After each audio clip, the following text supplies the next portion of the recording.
ٹھا کی آواز آئی ہے۔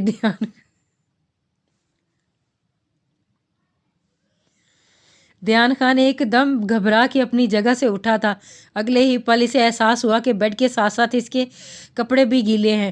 اف، یہ لڑکی آج میرے ہاتھوں ضائع ہو جائے گی۔ جیسے ہی اس نے بیڈ کی چادر ہٹا کے دیکھی، پورا بیڈ گیلا تھا۔ آج نہیں چھوڑوں گا میں اس لڑکی کو، وہ خود سے بولا اور تن فن کرتا اپنے کمرے سے نکلا، اریج کے کمرے کی طرف چل دیا۔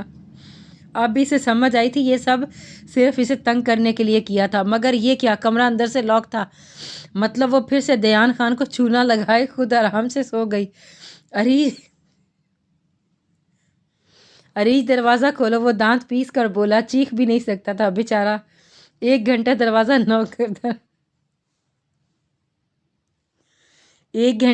نوک کرتا رہا، جب کسی نے نہ کھولا تو منہ بنا کے گیسٹ روم کی طرف چل دیا۔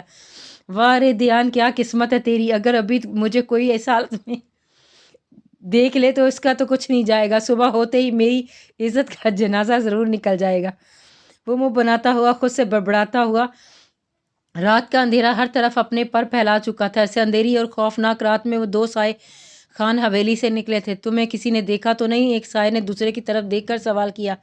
نہیں، جلدی چلو، اس سے پہلے کوئی دیکھے، ہمارے پاس وقت کم ہے، دوسرے سائے نے انتہائی سخت لہجے میں کہا۔ اوکے چلو، وہ بولتے ساتھ ہی وہاں سے نکلے اور رات کی سیاہی میں غائب ہو گئے۔ ہر طرف لڑکے لڑکیاں ڈانس کرنے میں مست تھے، ایک دوسرے میں مگن، وہ دنیا بھلا کے ایک دوسرے کی باہوں میں باہیں ڈالے دنیا کی ہر چیز کو فراموش کیے ہوئے تھے۔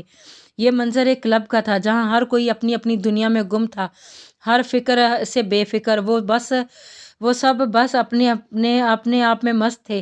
وہی ایک کمرے میں ملک کے دشمن اپنے ناپاک ارادوں کو انجام دینے کی سازش تیار کر رہے تھے۔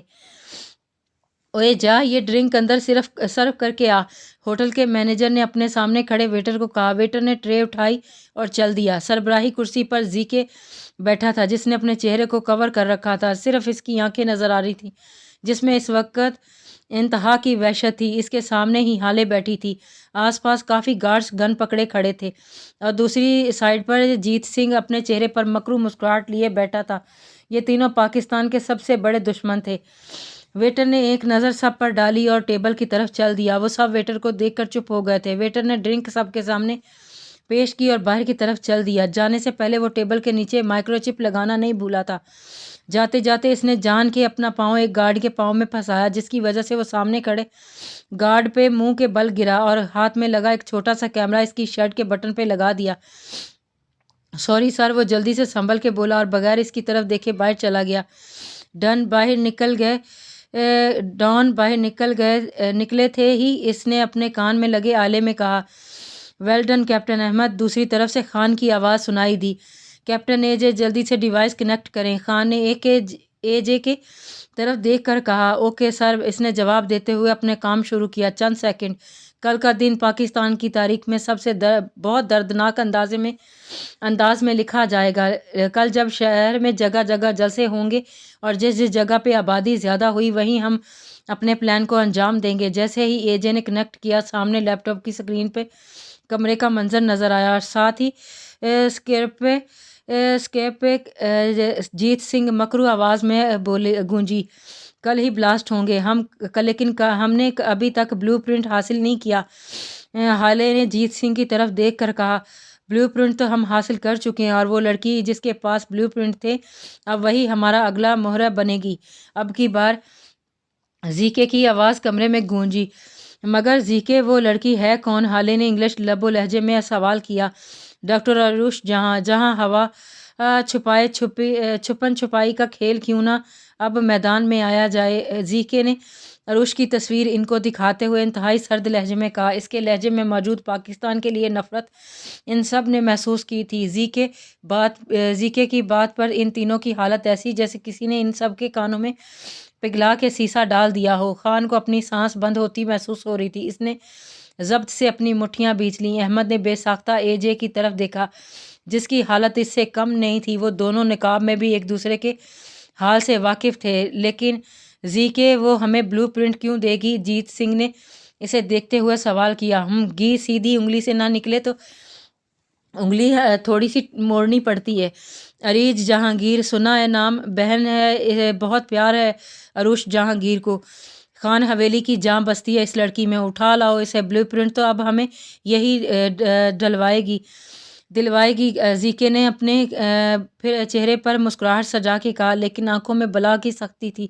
اتنے میں دروازہ کھلا اور ایک آدمی اندر داخل ہوا، بلیک پینٹ شرٹ کے ساتھ لمبے بلیک لانگ شوز پہنے، چہرے پر بلیک ماسک لگائے، ایک آئی برو پہ کٹ تھا اور آنکھوں میں انتہا کی سختی لیے وہ ایک ہاتھ میں ایک چھوٹا سا بلیک بیگ لیے اندر آیا۔ او بادشاہ، تمہارا ہی انتظار تھا، زیکے اپنی جگہ سے کھڑا ہوتا ہوا بولا اور آگے بڑھ کر بادشاہ کے گلے سے لگا۔ بادشاہ بھی بہت گرم جوشی سے ملا اسے، اور اس کے بعد بادشاہ نے اپنی سیٹ سنبھالی اور اپنے سامنے پڑا بیگ کھولا۔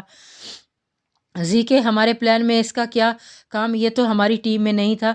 جیت سنگھ نے ناگواری سے بادشاہ کی طرف دیکھ کر کہا، یہ بم بلو پرنٹ کو بھی مات دے سکتا ہے، اسے بنانے میں مجھے پورے 2 سال لگ گئے، اور اس کے بلاسٹ کے ساتھ ہی ہوا میں ایک زہریلی گیس پھیل جائے گی جو انسانی زندگی کو بہت متاثر کرے گی۔ کچھ بھی ہو جائے، کل پاکستان کو تباہ ہم کر کے رہیں گے۔ بادشاہ نے جیت سنگھ کو جڑ سے اگنور کیے اپنے آنے کا مقصد ان سب کے سامنے رکھا۔ بادشاہ کے لہجے میں انتہا کی نفرت تھی۔ ویل ڈن بادشاہ، مجھے تم سے اسی بات کی امید تھی۔ اب وقت آ گیا ہے کہ فوج کو ان کی اوقات دکھانے کا۔ کیپٹن اے جے، گیم کا مزہ تو اب آئے گا۔